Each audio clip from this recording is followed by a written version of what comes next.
Hello दोस्तों, स्वागत है आपका डीडीएस न्यूज़ में। आज हम हैं थलाइवी मूवी के प्रेस कॉन्फ्रेंस Thank you में। so much, Kanna. It's a pleasure to have you here with us. Kangana Ranaut की फिल्म थलाइवी दक्षिण भारत की नेता जयललिता के जीवन पे आधारित है। बात कर रहे हैं सीधे कंगना रनौत से, जानते हैं उनके व्यूज़ क्या हैं इस मूवी को लेके। शायद मल्टीप्लेक्सेस में ये फिल्म हिंदी में रिलीज़ नहीं हो रही है, कृपया करके सिंगल स्क्रीन को सपोर्ट करें। और मल्टीप्लेक्सेस पहले भी बहुत ज़्यादा प्रोड्यूसर्स को बुली करते आए हैं और अभी भी उनका रवैया वैसा ही है। तो मैं चाहूँगी कि आप इस फिल्म को अपनी पूरी सपोर्ट दें। और दूसरा आपका जो क्वेश्चन है कि मैं पॉलिटिकल मुद्दों पे काफ़ी बातचीत करती हूँ। आई थिंक मैं देश के लिए बहुत ज़्यादा मैं एक देशभक्त हूँ, राष्ट्रवादी हूँ, तो देश के लिए हमेशा बोलती हूँ। तो अक्सर लोगों को लगता है कि मैं पॉलिटिक्स के लिए बोलती हूँ, शायद एक ही बात है, लेकिन मेरे लिए एक नहीं है, क्योंकि मैं कोई पॉलिटिशियन नहीं हूँ। मैं एज अ रिस्पॉन्सिबल सिटीज़न और वो इंसान जिसको लोगों ने आज इस मुकाम तक पहुँचाया है, तो मैं लोगों के हक की, देश के हक की बात करती हूँ। देखिए, तलाइवी में ये चीज़ बहुत अच्छे से प्रदर्शित होती है कि जिनको सबने सोचा कि वो कभी राजनीति में नहीं आ सकती या इस लायक नहीं है जो एक पूरे इतने वॉलेटाइल स्टेट को संभाल सके, वो एक नहीं, दो नहीं, 3 बार चीफ मिनिस्टर रहती हैं। और उसके साथ ही में ये चीज़ जो है कि औरत और पुरुष के बारे में कम और इससे ज़्यादा एक स्त्री सशक्तिकरण के बारे में ज़्यादा है। ज़रूरी नहीं है कि पुरुषों को नीचा दिखा के ही एक स्त्री का सशक्तिकरण हो। मैं इसलिए कह रही हूँ क्योंकि तलाइवी में जो उनके प्रेरणा के स्रोत बताए गए हैं, श्री एम.जी. रामचंद्रन, एमजीआर, वो एक पुरुष होने के साथ ही वो बहुत ज़्यादा उनको प्रोत्साहित भी करते हैं और कहीं न कहीं उनके गुरु भी हैं राजनीति में। तो ये एक बहुत ही संकीर्ण सोच हो जाती है कि अगर आप महिला हैं तो पुरुषों के नफ़रत ही करके आप आगे जा सकती हैं या उनको मज़ा ही चखा के आप आगे जा सकती हैं। कुछ होते हैं जो आपको नीचा दिखाते हैं, कुछ होते हैं जो आपको आगे आने में सफलता करते हैं। तो इसी को प्रदर्शित करती हुई फ़िल्म है तलाइवी। जिस तरह से उन्होंने फ़िल्म बनाई है, वो एक स्त्री की जर्नी ज़्यादा है और पॉलिटिक्स के बारे में है, लेकिन किसी को नीचा दिखा के उनको आगे नहीं दिखाया गया है। और ना ही कोई किसी तरह की ऐसी ट्रिक्स इस्तेमाल की गई हैं कि जिसके करके मीडिया में एक बवाल मचे। और वो बहुत ही अच्छे निर्देशक हैं, उन्होंने अपने हिसाब से फ़िल्म बनाई है। फ़िल्म हर एक इंसान को बहुत अच्छी लग रही है और जो दूसरी पार्टी के भी हैं, जो कि अभी रूलिंग गवर्नमेंट है तमिलनाडु में, और हम जानते हैं कि तमिलनाडु पॉलिटिक्स कितनी वॉलेटाइल है।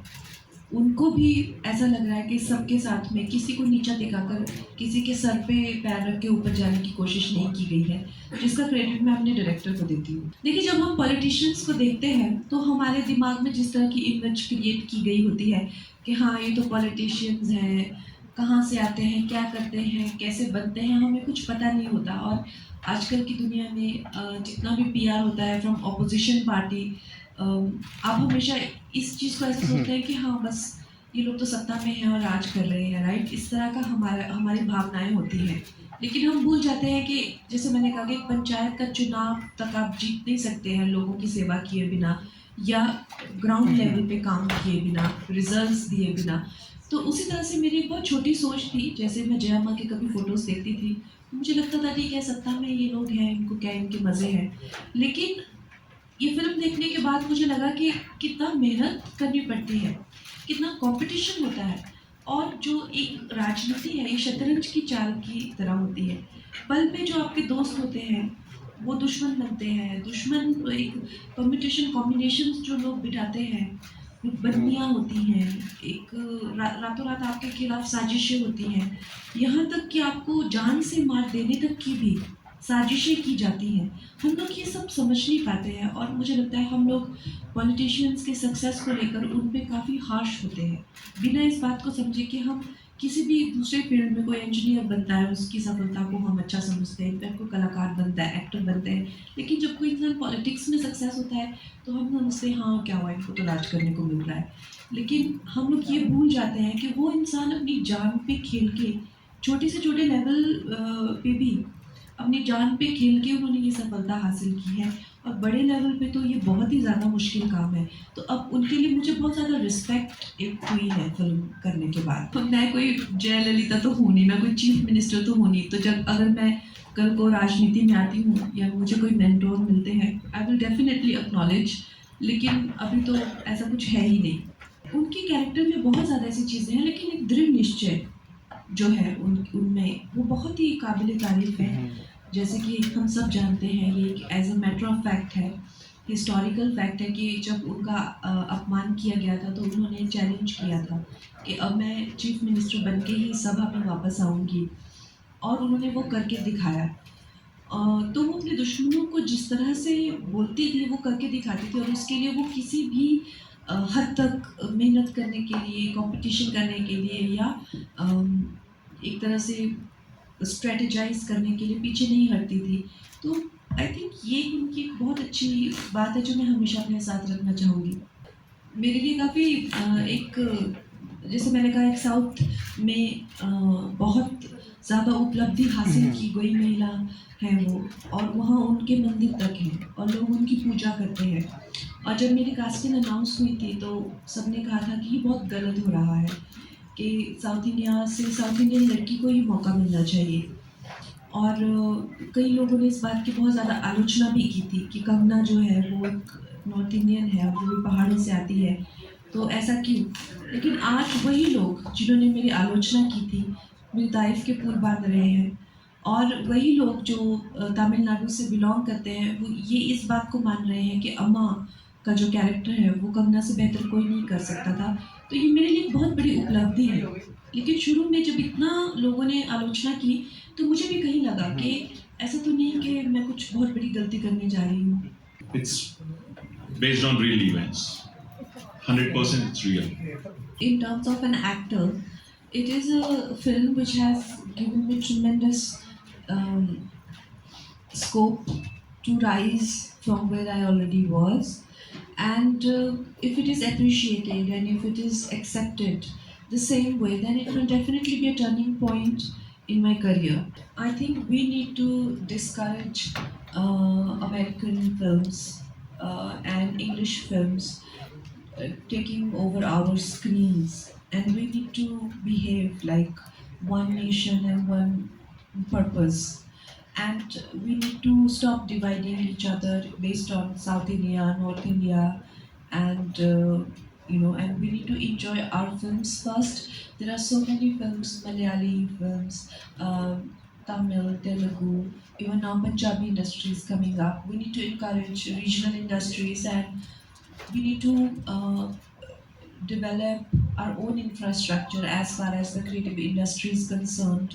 Otherwise, the day is not far. The way Hollywood has destroyed French film industry, Italian film industry, German film industry, and made a monopoly all across the globe. That's what they're doing here also. And the fact that we don't appreciate each other, and we rather see a dubbed Lion King or a dubbed, something Jungle Book or something. I had to gain 20 kgs weight and lose in the same film. So these were some of the obstacles that I had to face along with learning Bharatanatyam. These are parts and parcel of an actor's life, and this is my job. So I choose to do it. But I also faced many health issues. My cholesterol was very high, and and dancing with that kind of weight also gave me various issues like backache and knees ache and all that. So I don't recommend it to anyone. Another thing that you said about how do I relate to her struggles. As a woman working in men's world, of course, I feel that women are underestimated, and especially in the roles of leadership. Wherever it comes to leading, women are not the most obvious choices.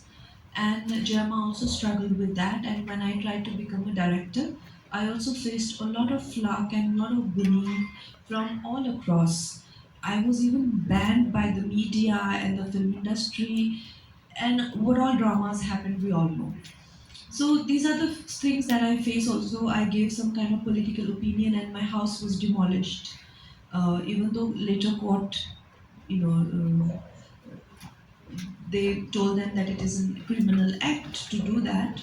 So I was vindicated, but at the same time, openly, my voice was. They tried to crush my voice under their feet. Um, and also now the same thing is happening with multiplexes. Now we see that multiplexes in Hindi, they are not releasing my film, but they have different rules for big heroes. Like we have seen in the past, they have been very much okay in releasing big hero and big studio film. Well, I think this kind of gankism, groupism happens all the time, but the kind of response that we are getting, and the film is coming in single screens, I am sure that people will support the film and support the single screens, because these big bullying multiplexes have been bullying and producers even before pandemic. And I think we should put our faith and our focus on single screens.